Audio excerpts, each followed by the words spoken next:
ನಮಸ್ಕಾರ, ಹೇಗಿದ್ರೆ ನೀವೆಲ್ಲರೂ. ನಾನು ಸುಬ್ರಹ್ಮಣ್ಯ ಎಸ್ ಹಂಡಿಗೆ. ಬಂಧುಗಳೇ, ರಾಜಕಾರಣದಲ್ಲಿ ಸಾಕಷ್ಟು ಬೆಳವಣಿಗೆ ಆಗ್ತಾ ಇದೆ. ಪ್ರಮುಖವಾಗಿ ಬಿಜೆಪಿಗೆ ಮತ್ತೆ ಜೆಡಿಎಸ್ಗೆ ಇದು ಅತಿ ದೊಡ್ಡ ಶಾಕ್ ಅಂದ್ರೂ ಕೂಡ ತಪ್ಪಾಗ್ಲಿಕ್ಕಿಲ್ಲ. ಜೆಡಿಎಸ್ ವಿಚಾರದಲ್ಲಾದ್ರೂ ಒಂದಷ್ಟು ಮಂದಿ ನಿರೀಕ್ಷೆಯನ್ನ ಮಾಡಿದ್ರು. ಹಾಗೆ ಕುಮಾರಸ್ವಾಮಿ ಇದೊಂದು ರೀತಿಯಲ್ಲಿ ಸತ್ವ ಪರೀಕ್ಷೆ ಅಥವಾ ತಮ್ಮ ಶಾಸಕರನ್ನ ಪರೀಕ್ಷೆ ಮಾಡುವಂತ ಉದ್ದೇಶದಿಂದಲೇ ಒಂದಷ್ಟು ಲೆಕ್ಕಾಚಾರವನ್ನ ಹಾಕಿಕೊಂಡಿದ್ರು. ಅವರ ಲೆಕ್ಕಾಚಾರದ ಪ್ರಕಾರವಾಗಿ ಒಂದಷ್ಟು ಬೆಳವಣಿಗೆ ಆಗಿದೆ ಅಂದ್ರೂ ಕೂಡ ತಪ್ಪಾಗ್ಲಿಕ್ಕಿಲ್ಲ. ಆದ್ರೆ ಬಹಳ ಅನಿರೀಕ್ಷಿತವಾದಂತಹ ಶಾಕ್ ಯಾರಿಗೆ ಅಂದ್ರೂ ಅದು ಬಿಜೆಪಿಗೆ. ಬಿಜೆಪಿಯವರು ಕನಸಿನಲ್ಲೂ ಕೂಡ ನಿರೀಕ್ಷೆಯನ್ನ ಮಾಡಿರಲಿಲ್ಲ ಅನ್ಸುತ್ತೆ. ನಮಗೂ ಹೀಗಾಗಬಹುದು ಎನ್ನುವಂತ ರೀತಿಯಲ್ಲಿ ಯಾವ ಬೆಳವಣಿಗೆ ಅಂದ್ರೆ ಅದು ವಿಧಾನ ಪರಿಷತ್ತು ಚುನಾವಣೆಯಲ್ಲಿ ಆದಂತ ಅಡ್ಡ ಮತದಾನ. ಕಾಂಗ್ರೆಸ್ಗೆ 11 ಎಕ್ಸ್ಟ್ರಾ ವೋಟ್ ಬಿದ್ದಿದ್ದಾವೆ. ಆ 11 ಶಾಸಕರಲ್ಲಿ ಜೆಡಿಎಸ್ನವ್ರದ್ದು ಎಷ್ಟು, ಬಿಜೆಪಿಯವ್ರದ್ದು ಎಷ್ಟು ಯಾವ ಲೆಕ್ಕವೂ ಕೂಡ ಸಿಗ್ತಾ ಇಲ್ಲ. ಜೊತೆಗೆ ಬಿಜೆಪಿಯಲ್ಲಿ ಅಡ್ಡ ಮತದಾನವನ್ನ ಮಾಡಿ ಬಿಜೆಪಿಗೆ ಕೈ ಕೊಟ್ಟಂತವ್ರು ಯಾರಿಗೂ ಗೊತ್ತಾಗ್ತಾ ಇಲ್ಲ. ಇತ್ತ ಜೆಡಿಎಸ್ನಲ್ಲೂ ಕೂಡ ಯಾರಿಗೂ ಕೂಡ ಗೊತ್ತಾಗ್ತಿಲ್ಲ. ಕಾರಣ ಏನಪ್ಪಾ ಅಂದ್ರೆ ಇದು ಗೌಪ್ಯ ಮತದಾನ ಅಥವಾ ರಹಸ್ಯ ಮತದಾನ. ಯಾರಿಗೆ ಮತವನ್ನ ಹಾಕಿದ್ರು ಅನ್ನೋದಕ್ಕೆ ಸಂಬಂಧಪಟ್ಟ ಹಾಗೆ ಕ್ಲಾರಿಟಿ ಸಿಗೋದಿಲ್ಲ. ಮೊದಲೇ ಒಂದಷ್ಟು ಲೆಕ್ಕಾಚಾರವನ್ನ ಹಾಕೊಂಡಿರ್ತಾರೆ. ಇಂತಿಂತವ್ರಿಗೆ ಇಂತಿಷ್ಟೇ ಶಾಸಕರು ಓಟ್ ಹಾಕಬೇಕು ಎನ್ನುವ ರೀತಿಯಲ್ಲಿ ಗುಂಪನ್ನ ಮಾಡಿರ್ತಾರೆ. ಅಂಥದ್ದೆಲ್ಲವೂ ಕೂಡ ಆಗಿರುತ್ತೆ. ಆದ್ರೂ ಕೂಡ ಯಾರಿಗೆ ಹಾಕಿದ್ರು, ಯಾರು ಕೈ ಕೊಟ್ಟರು ಅಂತ ಅಷ್ಟು ಸುಲಭವಾಗಿ ಗೊತ್ತಾಗೋದಿಲ್ಲ. ಹೀಗಾಗಿ ಈ ವಿಚಾರ ಎಲ್ಲಿವರೆಗೆ ಬಂದಿದೆ ಅಂದ್ರೆ ಇದೀಗ ಆಣೆ ಪ್ರಮಾಣದ ಹಂತದವರೆಗೆ ಬಂದಿದೆ. ಬೇರೆ ಬೇರೆ ಕಸರತ್ತನ್ನ ಮಾಡ್ಲಾಯ್ತು, ಶಾಸಕರು ಯಾರು ಅಂತ ಕಂಡು ಹಿಡಿಬೇಕು ಅಂತ ಹೇಳಿ. ಯಾವ ಶಾಸಕರು ನೋಡಿದ್ರು ನಾನು ಆಣೆ ಮಾಡಕ್ಕೆ ರೆಡಿ ಇದ್ದೀನಿ, ನಾನು ಇನ್ನೊಂದೇನೋ ಮಾಡೋದಕ್ಕೆ ರೆಡಿ ಇದ್ದೀನಿ, ನಾನು ಮಾಡಿಲ್ಲ ಅಂತಿದ್ದಾರೆ. ಹೀಗಾಗಿ ಕೊನೆಗೆ ಯಾವ ಹಂತಕ್ಕೆ ಬಂದಿದ್ದಾರೆ ಅಂದ್ರೆ ಇದೀಗ ಆಣೆ ಪ್ರಮಾಣವನ್ನ ಮಾಡಿಸುವ ಹಂತದವರೆಗೆ. ಈಗ ಬಿಜೆಪಿಯ ಶಾಸಕಾಂಗ ಪಕ್ಷದ ಸಭೆ ಧರ್ಮಸ್ಥಳದಲ್ಲಿ ನಡೆಯುತ್ತಂತೆ, ಶ್ರೀ ಕ್ಷೇತ್ರ ಧರ್ಮಸ್ಥಳದಲ್ಲಿ. ಹಾಗಾದ್ರೆ ಏನಾಗ್ತಾ ಇದೆ ಅದೊಂದಷ್ಟು ವಿಚಾರವನ್ನು ಗಮನಿಸ್ತಾ ಹೋಗೋಣ. ಬಂಧುಗಳ, ಹಿಂದೆಯೂ ಕೂಡ ಸಾಕಷ್ಟು ಸಂದರ್ಭದಲ್ಲಿ ಪರಿಷತ್ತು ಚುನಾವಣೆ ಅಥವಾ ರಾಜ್ಯಸಭಾ ಚುನಾವಣೆಯ ಸಂದರ್ಭದಲ್ಲಿ ಎಷ್ಟೋ ಪಕ್ಷದ ಬುಡವೇ ಶೇಕ್ ಆದಂತ ಉದಾಹರಣೆ ಇದೆ. 2016ರಲ್ಲಿ ರಾಜ್ಯಸಭಾ ಚುನಾವಣೆಯ ಸಂದರ್ಭದಲ್ಲಿ ಜೆಡಿಎಸ್ ನಿಂದ BM ಫಾರೂಕ್ ಸ್ಪರ್ಧೆಯನ್ನ ಮಾಡಿದ್ರು. ಆಗ ಜೆಡಿಎಸ್ ನಲ್ಲಿ 40 ಮಂದಿ ಶಾಸಕರಿದ್ರು. ಅವರಿಗೆ 43-45 ವೋಟ್ ಆ ಸಂದರ್ಭದಲ್ಲಿ ಬೇಕಾಗಿತ್ತು BM ಫಾರೂಕ್ ಅವರಿಗೆ. ಜೆಡಿಎಸ್ನವರು ಒಂದಷ್ಟು ಲೆಕ್ಕಾಚಾರವನ್ನು ಹಾಕಿಕೊಂಡು ಅವರನ್ನ ಕಣಕ್ಕೆ ಇಳಿಸಿದ್ರು. ನೋಡಿದ್ರೆ ಜೆಡಿಎಸ್ ನಲ್ಲಿ 8 ಶಾಸಕರು ಕೈ ಕೊಟ್ಬಿಟ್ಟಿದ್ರು. ಯಾರ್ಯಾರು? ಇದೇ ಜಮೀರ್ ಅಹಮದ್, ಚಲುವರಾಯಸ್ವಾಮಿ, ಹಾಗೆ ಅಖಂಡ ಶ್ರೀನಿವಾಸ ಮೂರ್ತಿ, ಹೀಗೆ ಸಾಕಷ್ಟು ಮಂದಿ. ಆ ಸಂದರ್ಭದಲ್ಲಿ ಯಾರ್ಯಾರು ಅಂತ ಗೊತ್ತಾಯ್ತು. ಅವರೆಲ್ಲರೂ ಕೂಡ ಪಕ್ಷದಿಂದ ಉಚ್ಚಾಟನೆ ಮಾಡುವಂತ ಕೆಲಸವನ್ನ ಮಾಡಲಾಯಿತು. ಅದ್ರಲ್ಲಿ ಒಂದಷ್ಟು ಮಂದಿ ಮುಂದಿನ ಚುನಾವಣೆಯಲ್ಲಿ ಸೋತ್ರೆ, ಒಂದಷ್ಟು ಮಂದಿ ಗೆದ್ರು. ಈ ಮಾಗಡಿ ಬಾಲಕೃಷ್ಣ ಅವರು ಕೂಡ ಆ ಲಿಸ್ಟ್ ನಲ್ಲಿ ಇದ್ರು. ಇದು ಆ ಸಂದರ್ಭದಲ್ಲಿ ಆದಂತ ಬೆಳವಣಿಗೆ. ಈ ಬಾರಿ ಮತ್ತೊಮ್ಮೆ ಅದು ಹೆಚ್ಚು ಕಡಿಮೆ ಅದೇ ರೀತಿಯಲ್ಲಿ ರಿಪೀಟ್ ಆಗಿದೆ ಅಂದ್ರೂ ಕೂಡ ತಪ್ಪಾಗ್ಲಿಕ್ಕಿಲ್ಲ. ವಿಧಾನ ಪರಿಷತ್ತು ಚುನಾವಣೆಯಲ್ಲಿ ಕಾಂಗ್ರೆಸ್ನಿಂದ 5ನೇ ಅಭ್ಯರ್ಥಿ ಕಣದಲ್ಲಿದ್ರು. ಜೆಡಿಎಸ್ನಿಂದಲೂ ಕೂಡ ಅಭ್ಯರ್ಥಿಯನ್ನ ಹಾಕಲಾಗಿತ್ತು. ಆಗ ಜೆಡಿಎಸ್ಗೆ ಒಂದಷ್ಟು ಮತಗಳ ಕೊರತೆ, ಕಾಂಗ್ರೆಸ್ಗೂ ಒಂದಷ್ಟು ಮತಗಳ ಕೊರತೆ ಇತ್ತು. ಗೆಲ್ಲಬೇಕು ಅಂತಾದ್ರೆ ಬೇರೆ ಪಕ್ಷದ ಶಾಸಕರನ್ನ ಸೆಳೆಯಬೇಕು, ಕುದುರೆ ವ್ಯಾಪಾರ ಅಂತದೆಲ್ಲವನ್ನೂ ಕೂಡ ಮಾಡಬೇಕಾದಂತ ಪರಿಸ್ಥಿತಿಗಳೆಲ್ಲವೂ ಕೂಡ ಇತ್ತು. ಜೆಡಿಎಸ್ ಒಂದಷ್ಟು ಲೆಕ್ಕಾಚಾರದಲ್ಲಿದ್ರೆ, ಕಾಂಗ್ರೆಸ್ ಕೂಡ ಒಂದಷ್ಟು ಲೆಕ್ಕಾಚಾರದಲ್ಲಿತ್ತು. ಬಿಜೆಪಿ ತಾನಂತೂ ಸೇಫ್, ನನಗೆ ಯಾವುದೇ ರೀತಿಯಲ್ಲೂ ಕೂಡ ಸಮಸ್ಯೆ ಇಲ್ಲ ಎನ್ನುವ ರೀತಿಯಲ್ಲಿ ಬಿಜೆಪಿ ನಾಯಕರಿದ್ರು. ಆದ್ರೆ ಅದಾದ ಬಳಿಕ ದೊಡ್ಡ ಪೆಟ್ಟು ಬಿದ್ದಿದ್ದು ಯಾರಿಗೆ ಅಂದ್ರೆ ಅದು ಬಿಜೆಪಿಗೆ. ನಿಮ್ಮೆಲ್ಲರಿಗೂ ಕೂಡ ಗೊತ್ತಿರುವ ಹಾಗೆ ಕಾಂಗ್ರೆಸ್ 140 ಶಾಸಕರ ನಿರೀಕ್ಷೆಯಲ್ಲಿತ್ತು, ಇಷ್ಟು ವೋಟ್ ಬರುತ್ತೆ ಎನ್ನುವ ರೀತಿಯಲ್ಲಿ. ಹಾಗೆ ಅಷ್ಟು ವೋಟ್ ಬಂದಿದ್ರೆ ಅವರಿಗೆ ಸಮಸ್ಯೆ ಇಲ್ಲ ಎನ್ನುವ ರೀತಿಯಲ್ಲೂ ಕೂಡ ಇತ್ತು. ಬಿಜೆಪಿಯಿಂದ ಇಬ್ರು ಉಚ್ಚಾಟನೆ ಆಗಿದ್ದಲ್ಲ, ಎಸ್ ಟಿ ಸೋಮಶೇಖರ್, ಶಿವರಾಮ್ ಹೆಬ್ಬಾರ್, ಅವ್ರು ಹೆಂಗೂ ಕಾಂಗ್ರೆಸ್ಗೆ ಹಾಕೋದಂತ ಎಲ್ರಿಗೂ ಕೂಡ ಗೊತ್ತಿತ್ತು. ನೋಡಿದ್ರೆ ಕಾಂಗ್ರೆಸ್ನ ಮತಗಳ ಸಂಖ್ಯೆ 140 151ಕ್ಕೆ ಜಂಪ್ ಆಗಿಬಿಡ್ತು. 11 ಶಾಸಕರು ಬಿಜೆಪಿಯ 2ನೇ ಅಭ್ಯರ್ಥಿಯ ಪ್ರಯಾಸದಿಂದ ಗೆಲ್ಲುವಂತ ಪರಿಸ್ಥಿತಿ. ಜೆಡಿಎಸ್ನ ಅಭ್ಯರ್ಥಿ ಅಂತೂ ಮಕಾಡೆ ಮಲಗಿಬಿಟ್ರು. ಬಂದಿದ್ದು ಬರೀ 14 ವೋಟ್ ಮಾತ್ರ. ಇದು ಹಿಂದೆ ಚುನಾವಣೆ ಅಲ್ಲಿ ಆದಂತ ಬೆಳವಣಿಗೆ ನಿಮ್ಮೆಲ್ಲರಿಗೂ ಕೂಡ ಗೊತ್ತೇ ಇದೆ. ಈಗ ಆಗ್ತಿರುವಂತ ಚರ್ಚೆ ಅಂದ್ರೆ ನಾನು ಆರಂಭದಲ್ಲೇ ಹೇಳಿದ ಹಾಗೆ ಆ 11 ಶಾಸಕರಲ್ಲಿ ಯಾರಿಗೆ ಎಷ್ಟು ಜನ ಸೇರಿದ್ದು ಅಂತ. ಜೆಡಿಎಸ್ನವ್ರು ಕೇಳಿದ್ರೆ ಇಲ್ಲ ಸ್ವಾಮಿ, ನಮ್ಮಿಂದ 3ರಿಂದ 4 ಅಡ್ಡ ಮತದಾನ ಆಗಿರಬಹುದು, ಉಳಿದೆಲ್ಲವೂ ಕೂಡ ಬಿಜೆಪಿಯಿಂದ ಅಂತ ಹೇಳ್ತಿದ್ದಾರೆ. ಬಿಜೆಪಿಯವ್ರನ್ನ ಕೇಳಿದ್ರೆ ಇಲ್ಲ ಸ್ವಾಮಿ, ನಮ್ಮಿಂದ ಆಗಿದ್ದು 3 ಅಡ್ಡ ಮತದಾನ, ಹೌದು ನಾವು ಒಪ್ಕೊಳ್ತೀವಿ, 3 ಜನ ಕ್ರಾಸ್ ವೋಟಿಂಗ್ ಮಾಡಿದ್ದಾರೆ, ಉಳಿದವರೆಲ್ಲರೂ ಕೂಡ ಜೆಡಿಎಸ್ನವರೇ ಅಂತ ಹೇಳ್ತಾ ಇದ್ದಾರೆ. ಆದ್ರೆ ಒಂದು ಲೆಕ್ಕದ ಪ್ರಕಾರವಾಗಿ ಜೆಡಿಎಸ್ ನಿಂದ 4 ಮಂದಿಯಂತೆ, ಬಿಜೆಪಿಯಿಂದ 7 ಮಂದಿಯಂತೆ. ಬಿಜೆಪಿ ನಾಯಕರು ಇದನ್ನ ಕನಸು ಮನಸ್ಸಿನಲ್ಲೂ ಕೂಡ ಊಹೆ ಮಾಡಿರಲಿಲ್ಲ. ಯಾಕೆ ಬಿಜೆಪಿ ನಾಯಕರು ಹೀಗೆ ಮಾಡಿದ್ರು, ಅದೇ ಎಲ್ಲರಲ್ಲೂ ಕೂಡ ಇರುವಂತ ಪ್ರಶ್ನೆ. ಜೆಡಿಎಸ್ ವಿಚಾರದಲ್ಲಾದ್ರೂ ಅವರು ಒಳಗಡೆ ಒಂದಷ್ಟು ಸಮಸ್ಯೆ ಇದೆ. ಜೆಡಿಎಸ್ನ ಅಸ್ತಿತ್ವಕ್ಕೆ ಸಂಬಂಧಪಟ್ಟ ಹಾಗೆ, ಜೆಡಿಎಸ್ನ ಫ್ಯೂಚರ್ಗೆ ಸಂಬಂಧಪಟ್ಟ ಹಾಗೆ ಒಂದಷ್ಟು ಕ್ವಶನ್ಸ್ಗಳೆಲ್ಲವೂ ಕೂಡ ಇದೆ. ಮುಂದಿನ ಚುನಾವಣೆಯಲ್ಲಿ ಹೇಗೋ ಏನೋ ಎನ್ನುವ ರೀತಿಯಲ್ಲಿ ಒಂದಷ್ಟು ಜನ ಯೋಚನೆ ಮಾಡ್ತಿದ್ದಾರೆ. ಅದರಲ್ಲೂ ಕೂಡ ಇಲ್ಲಿ DK ಶಿವಕುಮಾರ್ ಈಗ ಒಕ್ಕಲಿಗ ನಾಯಕ, ಮುಖ್ಯಮಂತ್ರಿ ಆದಂತ ಕಾರಣಕ್ಕಾಗಿ ಒಕ್ಕಲಿಗರ ಇದನ್ನ ಇಟ್ಕೊಂಡು ಬರ್ತಿರುವಂತಹ ಜೆಡಿಎಸ್ಗೆ ಏನ್ ಸಮಸ್ಯೆ ಆಗುತ್ತೆ, ಇಂಥ ಒಂದಷ್ಟು ಲೆಕ್ಕಾಚಾರಗಳೆಲ್ಲವೂ ಕೂಡ ಇತ್ತು. ಹೀಗಾಗಿ ಜೆಡಿಎಸ್ ನಲ್ಲಿ GT ದೇವೇಗೌಡರು ಕೈ ಕೊಡಬಹುದು, ಹನೂರ್ ಶಾಸಕ ಆಗಿರುವಂತಹ ಮಂಜುನಾಥ್ ಕೈ ಕೊಡಬಹುದು, ಅವರು ಇವರು ಒಂದಷ್ಟು ಲೆಕ್ಕಾಚಾರಗಳೆಲ್ಲವೂ ಕೂಡ ಇತ್ತು. JDS ಏನು ಅಂದ್ಕೊಂಡಿತ್ತು ಅದೇ ಆಯ್ತು. ಕುಮಾರಸ್ವಾಮಿ ಹೇಳ್ತಾ ಇದ್ದೇನು, ನಾವು ಟೆಸ್ಟ್ ಮಾಡಬೇಕಿತ್ತು ಪಾರ್ಟಿಯನ್ನ, ಯಾರ್ಯಾರು ಕೈ ಕೊಡ್ತಾರೆ ಅಂತ. ಕೈ ಕೊಡುವಂಥವ್ರು ಈಗಲೇ ಕೊಟ್ಟು ಹೋಗ್ಬಿಡ್ಲಿ, ಮುಂದೆ ನಾವು ಪಕ್ಷವನ್ನ ಬಲವರ್ಧನೆ ಮಾಡಬೇಕಾಗಿತ್ತು ಎನ್ನುವ ರೀತಿಯಲ್ಲಿ ಅವರೇನೋ ಹೇಳ್ತಾ ಇದ್ದಾರೆ. ಅವರು ಒಂದಷ್ಟು ಕಾರಣಗಳಿಗಾಗಿ JDS ನ ಶಾಸಕರು ಕೈ ಕೊಟ್ಟರು ಅಂತ ನಾವೆಲ್ಲರೂ ಕೂಡ ಅಂದ್ಕೊಳ್ಳೋಣ.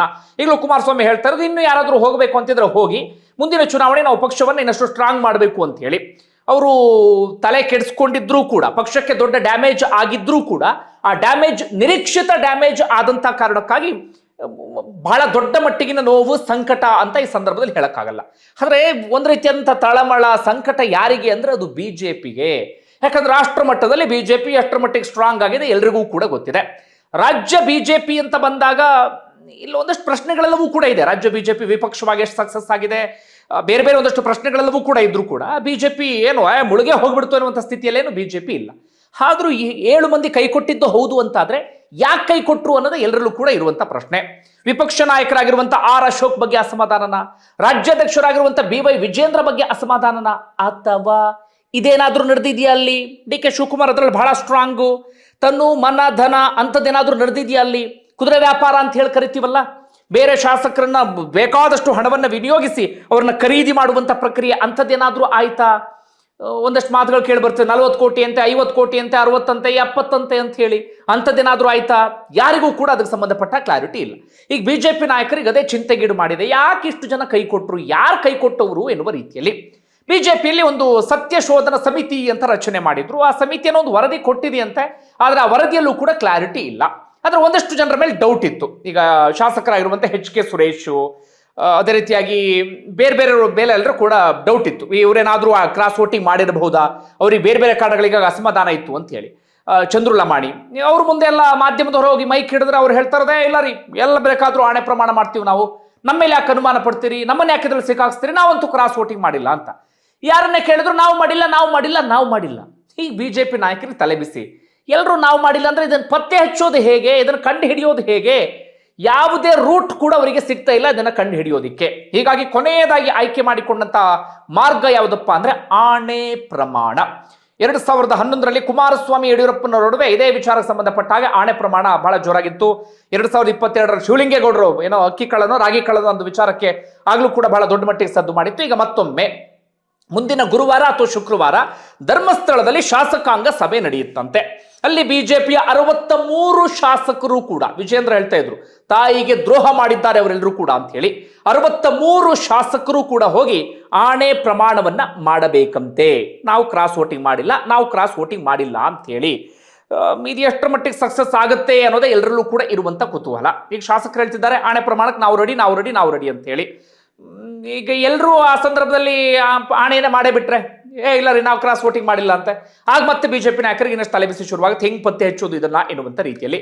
ಹೀಗಾಗಿ ಕೊನೆಯದಾಗಿ ಎಲ್ಲ ಮಾರ್ಗವನ್ನು ಕೂಡ ಬಿಟ್ಟು ಆಣೆ ಪ್ರಮಾಣದ ಮಾರ್ಗಕ್ಕೆ ಬಂದಿದ್ದಾರೆ. ಇದು ಎಷ್ಟರ ಮಟ್ಟಿಗೆ ಸರಿನೋ ತಪ್ಪು ಅದೆಲ್ಲವನ್ನು ಕೂಡ ಡಿಸೈಡ್ ಮಾಡಬೇಕಾದಂಥವ್ರು ಜನರು. ಆದರೆ ಈ ಹಂತದವರೆಗೆ ರಾಜಕೀಯ ಬಂದು ನಿಂತಿದೆ, ಈ ಚರ್ಚೆಗಳೆಲ್ಲವೂ ಕೂಡ ನಡೀತಿದೆ ಅನ್ನೋದು ಮಾತ್ರ ಸ್ಪಷ್ಟ. ಅದರ ಆಚೆಗೆ ಇನ್ನೊಂದಷ್ಟು ಚರ್ಚೆ ನಡೀತಾ ಇದೆ. ರಾಜ್ಯ ಬಿಜೆಪಿಯನ್ನ ಸಂಪೂರ್ಣವಾಗಿ ಬದಲಾಯಿಸಬೇಕು ಎನ್ನುವ ರೀತಿಯಾದಂಥ ಚರ್ಚೆ ಕೂಡ. ಯಾಕಂದ್ರೆ ವಿಪಕ್ಷವಾಗಿ ಸಂಪೂರ್ಣ ಫೇಲ್ಯೂರ್ ಆಗಿದೆ ಅನ್ನೋದು ಕಣ್ಣಿಗೆ ಕಾಣುವಂತ ಬೆಳವಣಿಗೆ. ಯಾವ ಹೋರಾಟ ಇಲ್ಲ, ಯಾವ ಪ್ರತಿಭಟನೆ ಇಲ್ಲ, ಯಾವ ವಿಚಾರಕ್ಕೂ ಗಟ್ಟಿಯಾದಂಥ ಧ್ವನಿ ಇಲ್ಲ.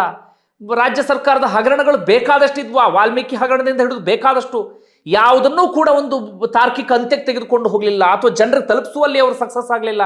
ಯಾವುದು ಬೇಡವೋ ಅಂಥದಕ್ಕೆಲ್ಲ ವಾಯ್ಸ್ ರೈಸ್ ಮಾಡೋದು, ಪಾದಯಾತ್ರೆ, ಮತ್ತೊಂದು ಮಗದೊಂದೆಲ್ಲ ಮಾಡಿದ್ರು. ಬೇಕಾದಂಥ ವಿಚಾರಕ್ಕೆ ಯಾರು ಏನೂ ಕೂಡ ಮಾಡಲಿಲ್ಲ, ವಾಯ್ಸ್ ರೈಸ್ ಮಾಡಲೇ ಇಲ್ಲ, ಅಥವಾ ಜನರ ಮನಸ್ಸಿನಲ್ಲಿ ಅದನ್ನು ಬಿತ್ತುವಂಥ ಕೆಲಸ ಆಗಲೇ ಇಲ್ಲ. ಅಬ್ಬಬ್ಬ ಅಂದ್ರೆ ಇವ್ರು ಏನು ಮಾಡೋದು, ಬೆಳಗ್ಗೆ ಮುಂಚೊಂದು ಟ್ವೀಟ್ ಮಾಡೋದು, ಕೈ ತೊಳ್ಕೊಳ್ಳೋದು. ಇದೇ ಬಿಡದಿ ವಿಚಾರಕ್ಕೆ ಸಂಬಂಧಪಟ್ಟ ಹಾಗೆ ಮೊದಲಿಂದಲೂ ಕೂಡ ಒಂದು ದೊಡ್ಡ ಮಟ್ಟಿಗೆ ಹೋರಾಟವನ್ನು ಸಂಘಟನೆ ಮಾಡಿದ್ರೆ ಈ ಒಂದು ಹಂತಕ್ಕೆ ಬಂದು ಬಿಡ್ತಾ ಇತ್ತು. ಆದ್ರೆ ರಾಜ್ಯ ಸರ್ಕಾರಕ್ಕೆ ಅಥವಾ ಆಡಳಿತ ಪಕ್ಷಕ್ಕೆ ಇವರೊಂದು ಸ್ವಲ್ಪನೂ ಬಿಸಿ ಮುಟ್ಸೋಕೆ ಸಾಧ್ಯನೇ ಆಗಲಿಲ್ಲ. ಆರ್ ಅಶೋಕ್ ಅವ್ರನ್ನ ಆನೇಕಲ್ನ ರೈತರು ಕೇಳಿದ್ರೆ, ಅವಳು ಸ್ವಿಫ್ಟ್ ಸಿಟಿ ಮಾಡಿಕೊಟ್ಟಿದ್ದಾರೆ, 3,500 ಎಕರೆ ಕಿತ್ಕೊಳ್ತಿದ್ದಾರೆ. ಅಲ್ಲಿ ರೈತರು ಕೇಳಿದ್ರೆ ಆರ್ ಅಶೋಕ್ ಹೇಳ್ತಾರಂತೆ 100 ಟ್ರಾಕ್ಟರ್ ಬಂದ್ರೆ ಬರ್ತೀನಿ, ಇಲ್ಲಾಂದ್ರೆ ಬರಲ್ಲ ಅಂತ ಹೇಳಿ. ಇಂಥವ್ರೆಲ್ಲರೂ ವಿಪಕ್ಷ ನಾಯಕರು, ಇಂಥದ್ದೊಂದು ವಿಪಕ್ಷ ಕಂಪ್ಲೀಟ್ ಫೇಲ್ಯೂರ್ ಆಗಿದೆ. ಹೀಗಾಗಿ ಅಮಿತ್ ಶಾ ಏನೋ ಬೇರೆ ಯೋಚನೆಯನ್ನೇ ಮಾಡ್ತಾ ಇದ್ದಾರಂತೆ. ಕಾದ್ ನೋಡ್ಬೇಕು, ವಿಪಕ್ಷ ನಾಯಕರನ್ನಾದ್ರೂ ಬದಲಾಯಿಸ್ತಾರಾ, ಅಥವಾ ರಾಜ್ಯಾಧ್ಯಕ್ಷರ ಬದಲಾವಣೆಯನ್ನ ಮಾಡ್ತಾರಾ, ಅಥವಾ ಬೇರೆ ಏನಾದ್ರೂ ಪ್ಲಾನ್ ಇದೆಯಾ, ಏನೋ ಗೊತ್ತಿಲ್ಲ. ಮುಂದಿನ ಚುನಾವಣೆ ಹತ್ರ ಆಗ್ತಿದ್ದ ಹಾಗೆ ಏನೋ ಬೇರೆ ಬೇರೆ ಮಾತುಗಳಲ್ಲೂ ಕೂಡ ಕೇಳಿ ಬರ್ತಿದ್ಯಪ್ಪ, JDS ಇವ್ರ ಜೊತೆಗೆ ಕಂಪ್ಲೀಟ್ ಇದಾಗ್ಬಿಡ್ತಾರೆ, ಮರ್ಜ್ ಆಗ್ಬಿಡ್ತಾರೆ, ಹಾಗೆ ಹೀಗೆ ಎನ್ನುವ ರೀತಿಯಲ್ಲಿ. ಯಾಕಂದ್ರೆ JDSಗೆ 10ರಿಂದ 12 ಶಾಸಕರು ಕೈ ಕೊಡಬಹುದು ಎನ್ನುವಂಥ ಒಂದು ಆತಂಕವೂ ಕೂಡ ಶುರುವಾಗಿದೆಯಂತೆ. ಕಾಂಗ್ರೆಸ್ ಕಡೆಗೆ ಹೋಗಬಹುದು ಎನ್ನುವಂಥ ರೀತಿಯಲ್ಲೂ ಕೂಡ. ಹೀಗಾಗಿ ಬೇರೆ ಏನೇ ಲೆಕ್ಕವನ್ನು ಹಾಕ್ತಿದ್ದಾರೆ ಅಮಿತ್ ಶಾ ಎನ್ನುವಂಥ ಮಾತುಗಳು ಕೂಡ ಕೇಳಿ ಬರ್ತಾ ಇದೆ. ಇದು ಸಹಜವಾಗಿ ಎಲ್ಲರಲ್ಲೂ ಕೂಡ ಕುತೂಹಲ ಮೂಡಿಸ್ತಾ ಇದೆ. ಮುಂದಿನ ರಾಜ್ಯ ರಾಜಕಾರಣ ಯಾವ ಕಡೆಗೆ ಹೋಗಬಹುದು ಎನ್ನುವಂಥ ರೀತಿಯಲ್ಲಿ ಸದ್ಯಕ್ಕಂತೂ ಬಿಜೆಪಿಗೆ ದೊಡ್ಡ ಶಾಕ್ ಅಥವಾ ದೊಡ್ಡ ಪೆಟ್ಟನ್ನು ಕೊಡುವಲ್ಲಿ DK ಶಿವಕುಮಾರ್ ಯಶಸ್ವಿಯಾಗಿದ್ದಾರೆ ಅನ್ನೋದ್ರಲ್ಲಿ ಡೌಟ್ ಇಲ್ಲ.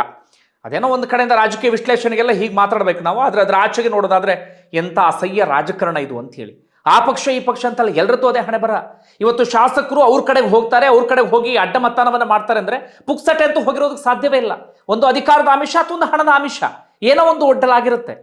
ನಾಚಿಕೆ ಮಾನ ಮರ್ಯಾದೆ ಎಲ್ಲವನ್ನೂ ಕೂಡ ಬಿಟ್ಟು ಜನರಿಂದ ವೋಟ್ ಎಲ್ಲವನ್ನೂ ಕೂಡ ಹಾಕ್ಸ್ಕೊಂಡು ಇನ್ಯಾರೋ ಎದುರುಗಡೆ ದುಡ್ಡಿಗೋಸ್ಕರ ಕೈ ಚಾಚ್ತಾರೆ ಅಂದ್ರೆ ಏನು ಹೇಳಬೇಕು ಹೇಳಿ. ಒಂದು ಕಡೆ ಶಾಸಕರ ಪದವಿ ಅನ್ನೋದಿದೆಯಲ್ಲ ಅಥವಾ ಸಂಸದರ ಪದವಿ ಅನ್ನೋದಿದೆಯಲ್ಲ, ಅದು ಎಷ್ಟೋ ಜನರಲ್ಲಿ ಒಬ್ಬರಿಗೆ ಮಾತ್ರ ಒಲಿಯುತ್ತೆ. ಆ ಒಲಿದಂಥ ಸಂದರ್ಭದಲ್ಲಿ ಪೂರ್ಣ ಮನಸ್ಸಿನಿಂದ ಸೇವೆ ಸಲ್ಲಿಸುವಂಥ ಗುಣ ಇರಬೇಕು. ಜನ ಜೀವನ ಪೂರ್ತಿ ನೆನಪು ಮಾಡ್ಕೊಳ್ತಾರೆ. ಅದ್ರ ಹೆಂಗಾಗ್ಬಿಟ್ಟಿದೆ ಅಂದರೆ ಈ ರಾಜಕಾರಣಕ್ಕೆ ಬರೋರೆಲ್ಲರೂ ಕೂಡ ರಿಯಲ್ ಎಸ್ಟೇಟ್ನಲ್ಲಿ ಇರುವಂಥವ್ರು, ಉದ್ಯಮಿಗಳು ಅಥವಾ ಇನ್ಯಾವುದೋ ಈ ಕಳ್ಳರು ಸುಳ್ಳು ರೌಡಿ ಶೆಟ್ರುಗಳು ಇಂಥವ್ರು ಬಂದಾಗ ಅವ್ರಿಗೆ ಸೇವೆಯ ಮನಸ್ಥಿತಿ ಇರುತ್ತಾ? ಇಲ್ಲ. ಅಥವಾ ನಮಗೆ ಜನ ಕೊಟ್ಟಂಥ ಪದವಿ ಎನ್ನುವಂಥ ಆ ಗೌರವನಾದರೂ ಇರುತ್ತಾ? ಅದು ಕೂಡ ಇಲ್ಲ. ಏನು ಹೇಳಿ, ಬರೀ ದುಡ್ಡು ಮಾಡೋಣ, ಬರೀ ಇನ್ನೇನೋ ಕಿತ್ಕೊಂಡು ತಿನ್ನೋಣ, ಜನರನ್ನು ಗೋಳಾಡ್ಸೋಣ, ಬರೀ ಇಂಥ ಮನಸ್ಥಿತಿಯಲ್ಲಿ ಇರ್ತಾರೆ. ಯಾವಾಗ ಈ ರಾಜಕಾರಣ ಶುದ್ಧೀಕರಣ ಆಗುತ್ತೆ ಅಥವಾ ಶುದ್ಧವಾಗುತ್ತೋ ಗೊತ್ತಿಲ್ಲ. ಆ ಹಂತದವರೆಗೆ ಬಂದು ನಿಂತ್ಕೊಂಡು ಬಿಟ್ಟಿದೆ ನೋಡಿ. ಇಲ್ಲಿ ಈಗ ಬಿಜೆಪಿ ನಾಯಕರು ಹೇಳ್ತಿದ್ದಾರಲ್ಲ, ಕಾಂಗ್ರೆಸ್ನವ್ರು ನಮ್ಮ ಎಷ್ಟು ಶಾಸಕರನ್ನ ಸೆಳೆದುಕೊಂಡ್ರು ಅಂತೇಳಿ. ಬಿಜೆಪಿಯವ್ರು ಮಾಡೋದೆಂತ ಕತೆ? ಲಾಸ್ಟ್ ಟೈಮ್ 17 ಶಾಸಕರನ್ನ ಇವ್ರು ಎತ್ತಾಕೊಂಡು ಹೋಗ್ಬಿಟ್ಟಿದ್ರು. ರಾಷ್ಟ್ರ ರಾಜಕಾರಣದಲ್ಲಿ ಏನಾಗ್ತದೆ ನೀವು ಗಮನಿಸ್ತಾನೆ ಇದ್ದೀರಿ. ಶಿವಸೇನೆ ಇಬ್ಬಾಗ ಆಯಿತು, TMC ಇಬ್ಬಾಗ ಆಯಿತು, ಅಥವಾ ಆಮ್ ಆದ್ಮಿಯಿಂದ 7 ಸಂಸದನ ಎತ್ತಾಕೊಂಡ್ಬಿಟ್ರು, ರಾಜ್ಯ ಸಂಸದರನ್ನ. ಮತ್ತೆ ಈಗ SP ಯನ್ನು ಕೂಡ ಇಬ್ಬಾಗ ಮಾಡಕ್ಕೆ ಹೊರಟಿದ್ದಾರಂತೆ. ಅವ್ರೇನು ಪುಕ್ಸಟೇನು ಬರಲ್ಲ, ಅವರಲ್ಲಿ ಜನ ಕಾಂಚಾಣ ಉದುರಿಸ್ದಾಗಲೇ ಅವ್ರ ಕಡೆನೂ ಕೂಡ ಬರೋದು. ಇಲ್ಲಿಗೆ ಬಂದು ನಿಂತಿದ್ದ ರಾಜಕಾರಣ. ಬಂಧುಗಳು ಏನಂತೀರಿ? ಕಮೆಂಟ್ ಬಾಕ್ಸಲ್ಲಿ ಮೆನ್ಷನ್ ಮಾಡಿ. ಧನ್ಯವಾದ.